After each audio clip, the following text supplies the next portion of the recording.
উকিল বাবার সাথে দেখা করা জায়েজ আছে কিনা, বাবা বলা যাবে কিনা? উকিল বাবা হলো 2 নম্বর বাবা। আমাদের সমাজে উকিল বাবার প্রথা অনেক বেশি আছে, আপনাদের এলাকায় আছে? এটা হলো 2 নম্বর বাবা, নকল বাবা। নকল, এই নকল বাবা হওয়াও জায়েজ নাই, এই নকল বাবা বানানো জায়েজ নাই। ভাইরা আমার, বিয়ে শাদীতে আমাদের দেশে মনে করা হয় যে একজন উকিল বাবা লাগে, এরকম একটা ধারণা আছে না নেই? মেয়ের ইজিন আনার জন্য গায়রে মাহরাম একজন উকিল বাবা হয়, অনেক সময় যায় অনুমতি আনে। এইভাবে উকিল বাবা বানানো পরিষ্কারভাবে হারাম, পরিষ্কারভাবে। মুরব্বীরা ভালো করে শুনে রাখেন, যারা যারা উকিল বাবা আছেন এই বাবাগিরি ছেড়ে দেন।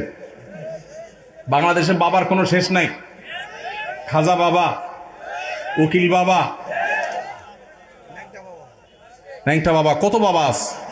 আল্লাহ তাআলা এই সমস্ত নকল বাবা থেকে আমাদেরকে হেফাজত করুন। বিয়ে উপলক্ষে কোনো উকিল বাবা টাবা চলবে না। নিজের বাবা বেঁচে থাকলে সেই বাবা তিনি নিজে নিজের সন্তানের বিয়ে দিবেন, ব্যাস। মেয়ের অনুমতি বাবা আনতে যাবেন।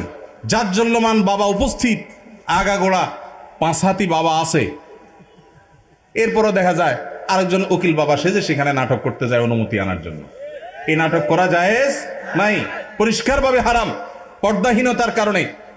বিশেষ করে গায়রে মাহরাম কেউ যখন উকিল বাবা সাজে, ওই মেয়ে সারা জীবন তারে বাপ বাপ ডাকে, খানা খাওয়ায়। এটা আমাদের সামাজিক মানে একটা কুসংস্কার বলতে পারেন, এর সাথে ইসলামের কোনো সম্পর্ক। যুবকরা বিয়েতে কোনো উকিল বাবা যেন না থাকে। মুরব্বীরা যারা যারা যার যার বিয়ের উকিল বাবা আছেন, আল্লাহর হস্তে বাবাগিরি ছেড়ে তওবা করে আল্লাহর কাছে চলে আসেন, চেষ্টা করবেন তো ইনশাআল্লাহ। এই উকিল বাবার নাম দিয়া পর্দাহীনতা 2 নম্বরই 1000টা জিনিস হয়।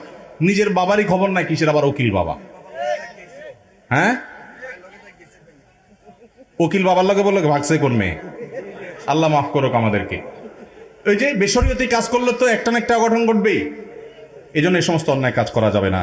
বোনের হক আদায় করা গুরুত্বপূর্ণ কাজ, কিন্তু যদি এমন হয় যে 2 ভাইয়ের মধ্যে একজন বোনের হক দিতে আগ্রহী, অপরজন দিতে রাজি নন, এক্ষেত্রে যিনি দিতে চান তিনি যে দিতে পারছেন না, তার জন্য গুনাহ হবে কিনা?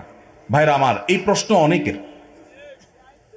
অনেক পরিবারে একজন ভাই আল্লাহ ভীরু, তিনি বোনের হক দিতে চান, আল্লাহর ভয় আছে, কিন্তু বাকি ভাইরা দিতে চান না। কি করবেন? উত্তর হলো, যে ভাই দিতে চান তিনি বাবার সম্পদ থেকে, ধরা যাক 2 ভাই আছেন, 1 বোন আছেন, ওই 1 বোনকে দিবেন বলে 1 ভাই রাজি না, আরেক ভাই রাজি। যিনি রাজি, বাবার সম্পদ থেকে 50% করে 2 ভাই ভাগ করে নিয়েছেন। যদি এমন হয়, তো যেই ভাই দিতে রাজি তিনি তার 50%-এর মধ্যে বোনের হক কতটুকু, কোন আলেমের কাছ থেকে জিজ্ঞেস করে যে আমার ভাগে কতটুকু আসছে, ততটুকু তিনি দিয়ে দিবেন।